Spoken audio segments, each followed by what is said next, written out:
It's not live, but it's lively. Welcome to the Evermore Studio. And your host, 𝗩𝗗𝗡𝗗𝗏.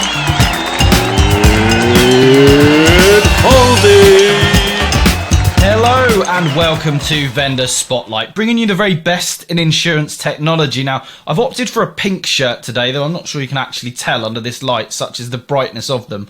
But I need you now, as the people at home, to help me in joining and welcoming down the Monitor of Miracles. That's what we're calling it today. So bring down the Monitor of Miracles here so that we can see it. Thank you very much. And joining me on the Monitor of Miracles, actually his nickname is that of my favourite drink. And if there's one thing that we haven't had enough of during lockdown, it's hugs. I haven't had enough. I live with family, they just don't like me. But I'm going to welcome down Jonathan Davey of HUGHUB. Jonathan, welcome. Thank you for having me. Good to see you. So as always today, we're going to have your 5 killer questions, followed by the quick fire round thereafter. But before we do that, please do tell me and everyone at home a little bit about yourself and how you came into insurance. Sure. Well, post university, I kind of found myself living and working in Hong Kong, actually as a lifeguard, would you believe? And I had a number of friends working in the police over there, and a very long story short, I was offered the opportunity to join the police, and I did, and I spent a couple of very enjoyable years as an inspector in the police in what was the former British colony of Hong Kong. Late 80s, made the decision to come back to the UK. Policing was never really going to be my long-term career, and I sort of, like a lot of people, fell into technology and insurance. You know, back then it wasn't called InsurTech, it was just technology and insurance. And I started selling to brokers, and I became the general manager of business, which we sold to 𝗦𝗽𝗲𝗀𝗏. I moved to a company called PolicyMaster, and I was part of the team that did a management buyout and an IPO onto the AIM market of that business. And then I joined the primary group to set up their commercial underwriting businesses, so out of technology. And for the first time ran an MGA, and we grew that from an office probably somewhat smaller than my study here to 100 million of premium income, 200 staff, and 7 locations across the UK. And at that point decided I was going to get back into technology, and I went to work for SSP. I was part of the team that helped them take the business from public ownership as a public company back into private ownership with private equity backing.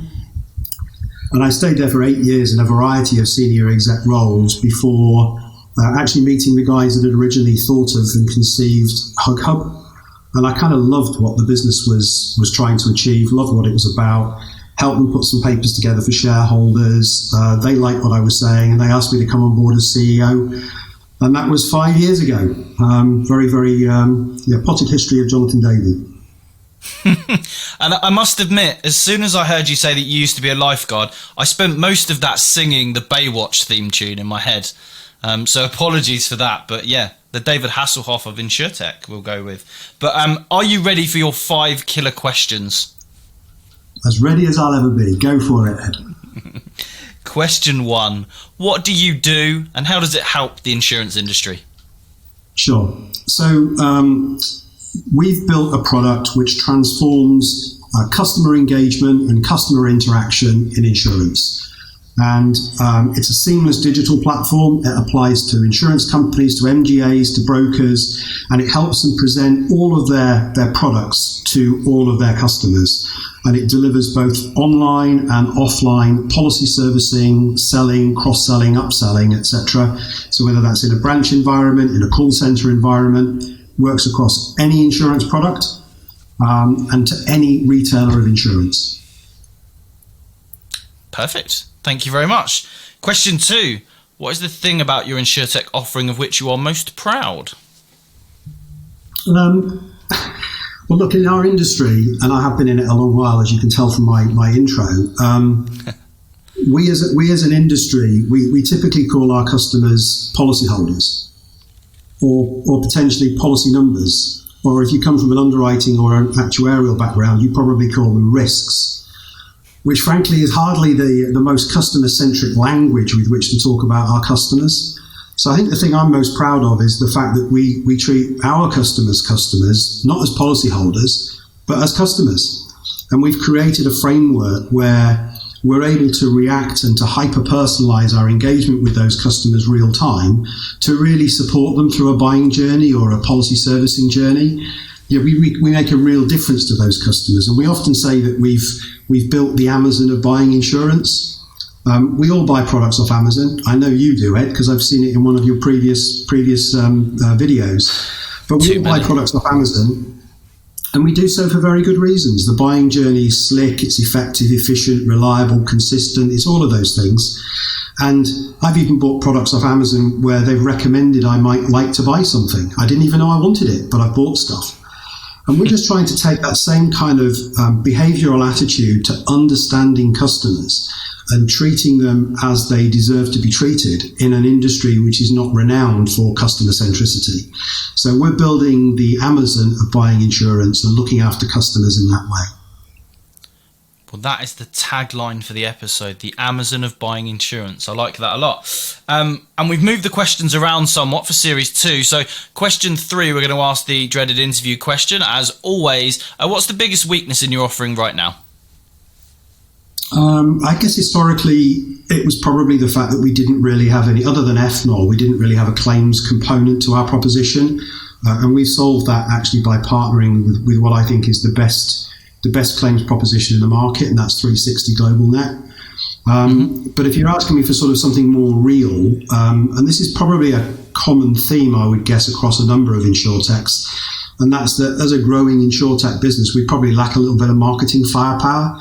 Not enough people know about us, not enough people have heard of the business, and to be honest, Ed, that's one of the reasons why we're here and talking today.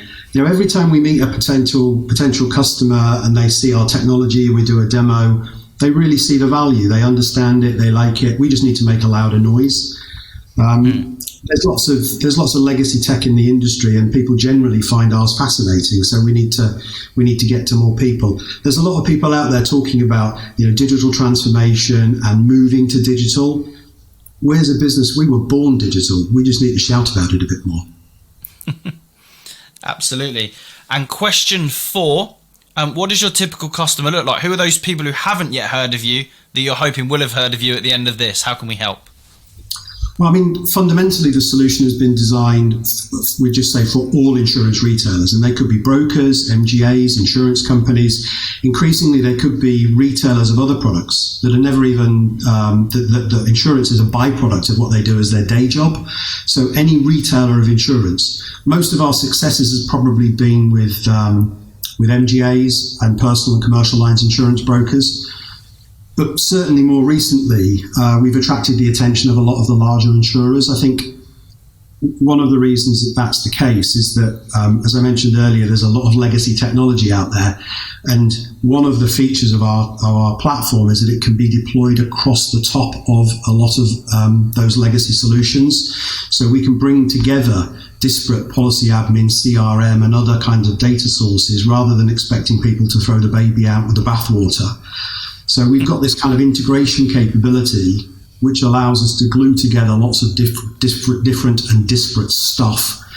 And our capabilities go beyond just being a product provider. And I think that's sort of put us on the radar as some of the larger insurers who we know have got huge, vast estates of legacy technology, and trying to get that sort of digital edge against their competitors isn't always easy for them. And we've started to provide that quite significantly.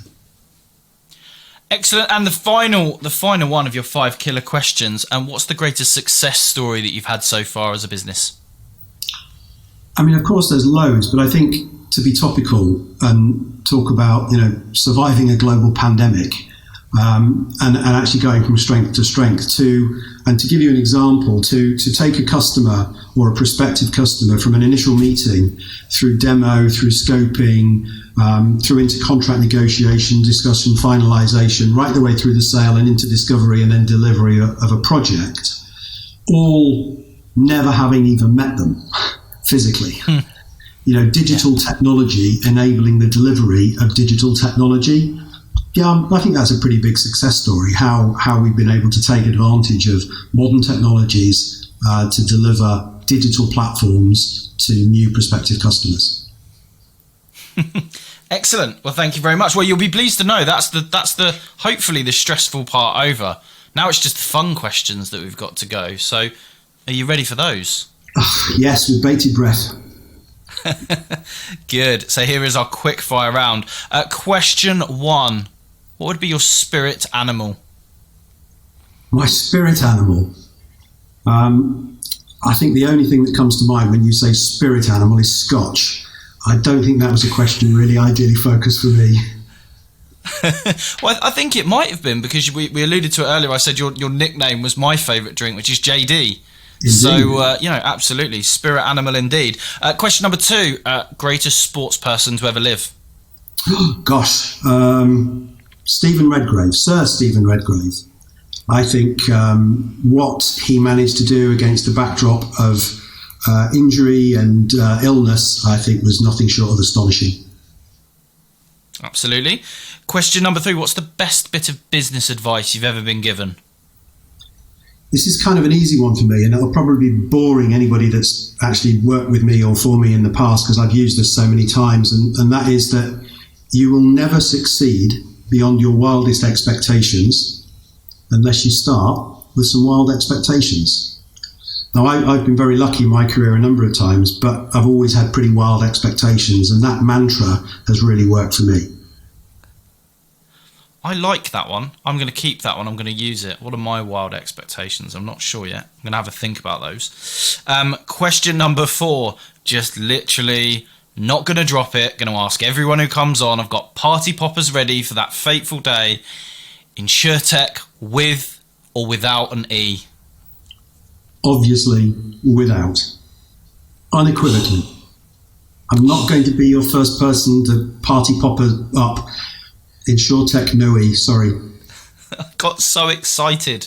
I thought for a moment, but no, alas. It is, folks, I think we're just, it's InsurTech without an E. I think we have to accept it, but I'm going to keep asking until I find something. Well, I was going to say with an E, just to wind you up, but I have to be honest, it's InsurTech with no E. I would have gotten so excited. Although actually it would have created me a load of editing, because I'd have wanted party poppers and streamers and all sorts, so you've done me a favour, really. Question number 5. Best band of all time? Pink Floyd. Good choice. Pink Floyd, and favourite album, The Wall. Excellent.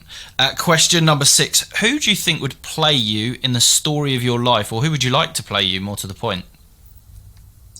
I'm not sure whether I'd like him to play me. I think the obvious person is James Nesbitt, because we kind of share the same eyebrows. That's a really good choice. He's been in some really big films as well. I didn't realise for ages that he was in The Hobbit, until someone pointed out to me that he is one of the people in The Hobbit. So there you go. Favourite other InsurTech is question number 7. Easy. 360 Global. Great people, fabulous product, great technologists. Love them to bits. 360 Global Net. Good choice. I used to sell 360 Global Net when I used to work for DXC, so I'm with you on that one. Excellent business.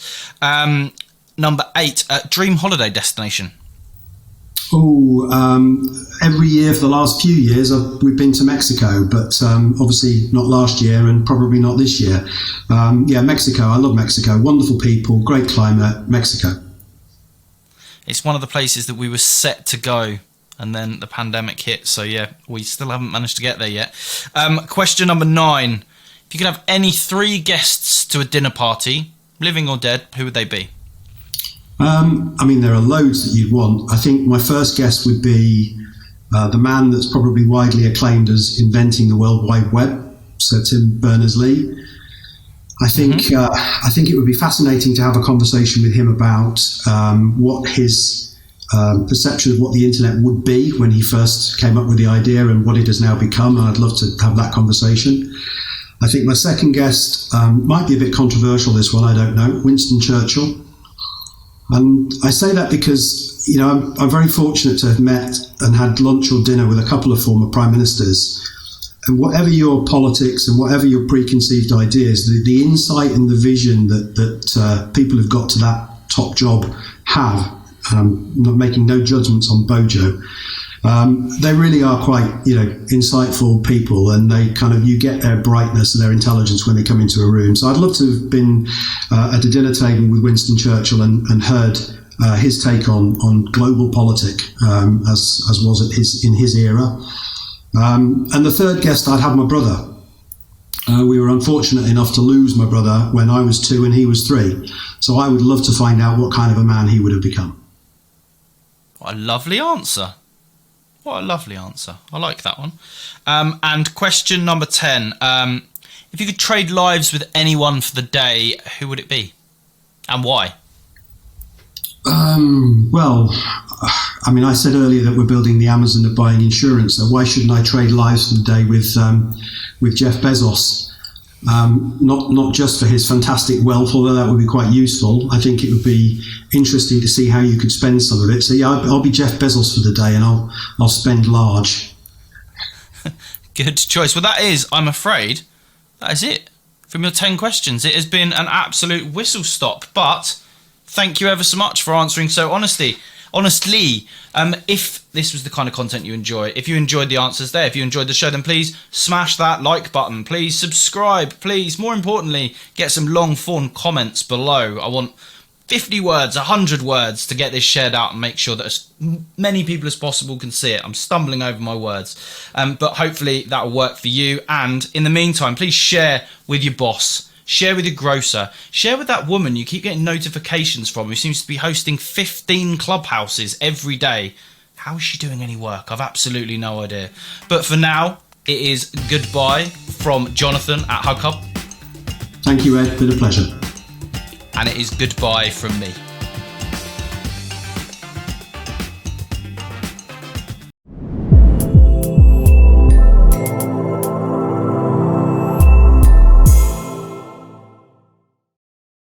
Well, you're a glutton for punishment, staying all the way to the end, but I really appreciate it. Now, if you want more content like this, please make sure to subscribe over here, somewhere. Am I anywhere near it?